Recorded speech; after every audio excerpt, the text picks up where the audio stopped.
Like, yeah, you know what I'm saying? No, I know what you're saying, Yeah, but like, yeah. for how long? Oh no, Shut the f up. our whole marriage. Shut the f up. No, dead Shut ass. the fuck up. Dead ass. Shut the f up. But I was gonna try. I was gonna try it all. Yeah, therapists, doctors. You're lying. Not even lying. Looked up like lipo type shit. You know what I mean? Like. What? What the fuck? That's why it's like not trigger. It's like kind of funny. It's like my life is a comedy and it writes itself. But like, okay, okay, I don't want to like argue. No. Yeah. Was this like? Was that was the biggest factor? Yeah, the biggest factor. Yes. Yeah, oh my god. Mm-hmm. Hey guys, so we got to sit down, we got to talk about this one because I've been sent this article by I know Khalil sent it to me, I know Caleb sent it to me, I think Doc72 sent it to me, and I think even Bloodflow Nutrition Doc, or excuse me, Intimacy Nutrition Doc sent it to me as well. It's making its rounds, we have to discuss it. So for those of you that have been living under a rock, there was a couple named Haley Bailey and her ex-husband was named Matt Khalil. Now the reason why this story is kind of like breaking the internet, as they say, is because she claims that the reason that they got divorced was because his D was entirely too large. So there's a lot we need to break down today, so stay tuned. And guys, I always appreciate it. If you like this content, you like what I do, just take a second to leave a thumbs up on the video. And if you really like what I do, consider subscribing. It means a lot. So a little bit of background. Matt Khalil was a former NFL player. Okay, he played for several seasons, several different teams. But dude is 6'6", so 1.98 meters tall, and weighs about 315 pounds or 143 kilograms. So he's by all metrics a very large dude. There is medical science that has a loose correlation between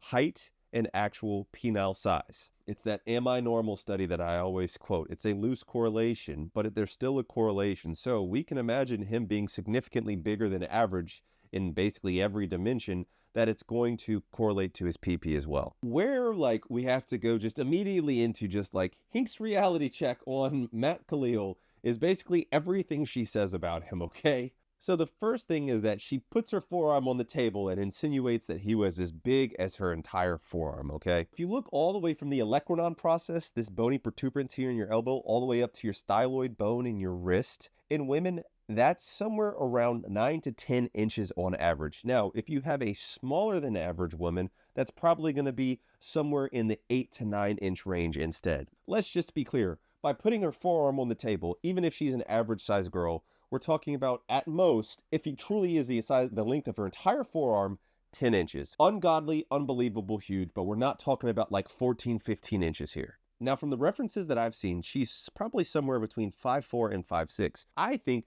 she's probably closer to forearm being 8.5 to maybe at most 9 inches. Still ridiculous. She goes on to say that he was 0.01% of the population, okay? He's 0.01% of the population. Oh, it's like that. Yeah.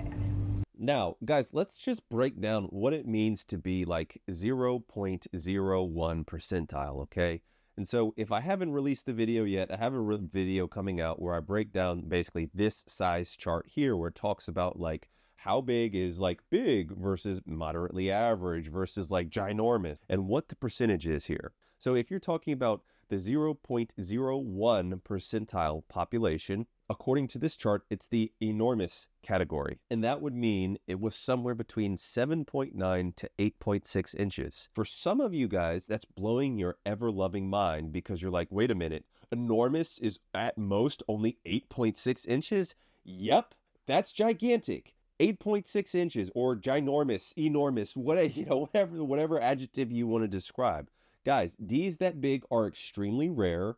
They're that 0.01 percentile or less of the entire population and are very hard to come by. So even when she says the 0.01 percentage of the population, she's actually not, once again, talking about 12 inches or 14 inches because those don't exist, guys. There is such a thing as being too big. A lot of you guys follow my channel for enlargement advice and you want to get as big as possible and your goal is to be 14 by 17 inches. But first of all, obviously it's not based in reality.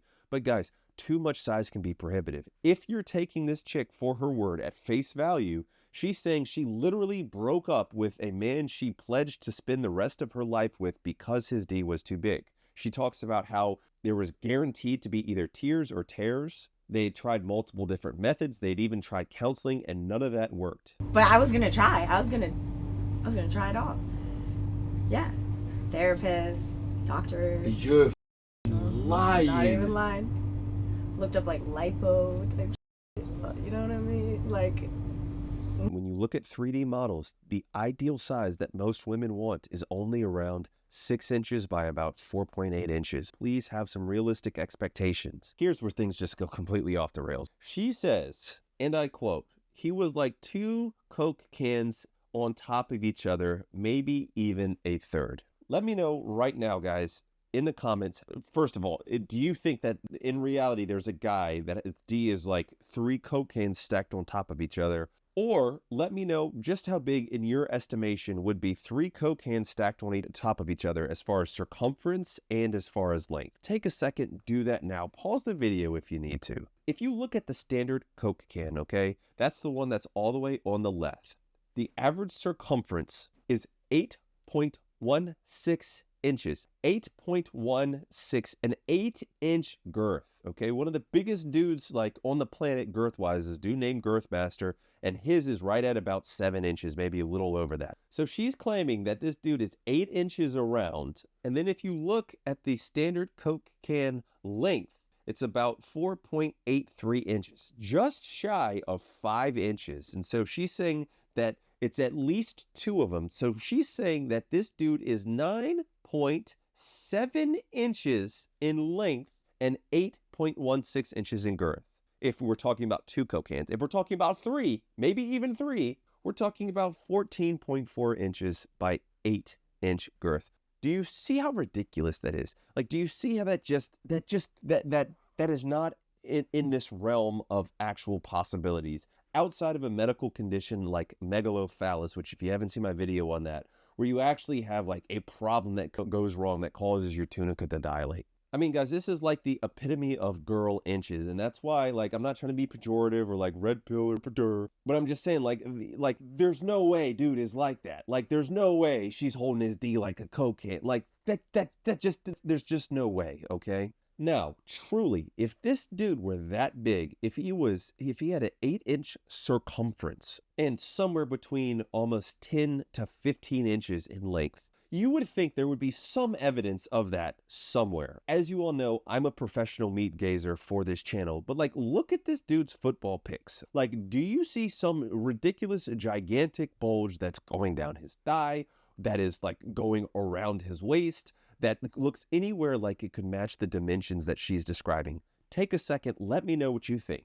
No, like it just isn't. No, I'm not. Don't get me wrong, guys. Please don't get me wrong. I'm sure this guy's huge.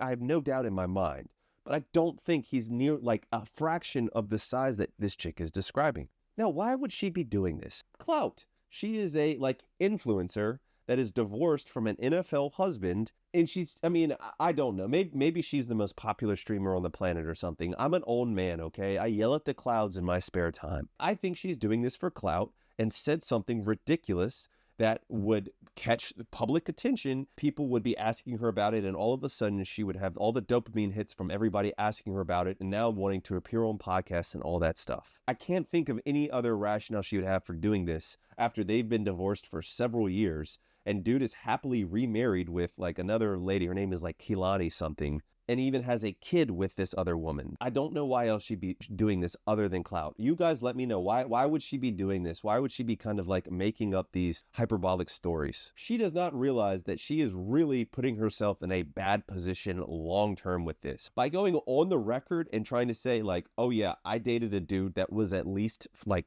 10 inches by 8-inch girth. What guy in their right mind is going to hear that and be like, oh, okay, yeah, I'm willing to go after that? Some people would. She's a very attractive woman. And once again, she did not like that. And so for some people, they're confident. They're not little insecure bitch boys like me. They can actually like move on and be like, oh, she didn't want that. She wants a guy that's more average like me. This is great. But like, I think that there are a lot of guys that are going to be extremely turned off from the fact that, number one, you know, she's divorced in general, And number two, that she goes on public and is still talking about her ex-husband's D. This does bring up a good point. Sexual incompatibility is a very real thing, okay? And it is a very real thing that can actually break up quite a bit of couples. In this couple's case, I absolutely believe her that there was absolutely intimacy issues. And I absolutely think that she was too big for him. I do believe her in that regard. I don't believe the extreme dimensions that she's giving or saying that like it was literally as big as her 9-inch forearm, but it's absolutely possible. And guys, there are medical conditions. For example, there's something that's called vaginismus, where you have an overly tight vaginal canal that can be, that literally like it spasms, and sex can be extremely painful. She could suffer from that. As we already talked about, she's a very small woman. She could have a very petite vaginal canal that is just not meant for anything basically bigger than average. Because guys, once again, I know several of you guys in the comments, no, Hink, I don't believe you. The average penile length is the average size of the average aroused vaginal canal. There's a reason why it kind of adds up that like 1 + 1 = 2, okay? So guys, that's going to do it for this video. Let me know what you think about this. I think that this is a cap-ass story. I don't even know if that's the cool way of saying it, but that's how I'm going to say it. That this chick is lying for clout so she can make social media rounds. I do think this guy is very big, okay? I think he's much bigger than average. I think he could even very well be in that like large range, which is somewhere between 7.9 to 8.6 inches, excuse me. And by large, I mean enormous range. But I do think she's exaggerating for social media. The average size is somewhere around 5.2 to 5.5 inches in length, okay? You can debate me if you want in the comments.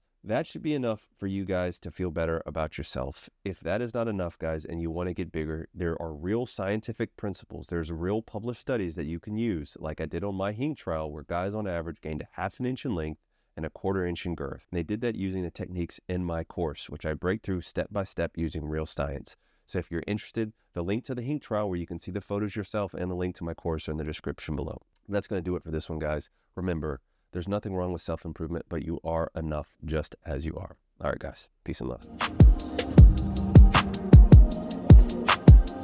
Dr. Hink got the plug on the health, yeah. Got you thinking about your wealth, yeah. In his office, no stealth, yeah. Pinnacle of that below the belt, yeah. Checks and balance, he's managing. Working miracles, no damage. Got you covered, no panicking. Steady calm. In the clinic, no vanishing. Yeah, with Doc Hink, it's the way back.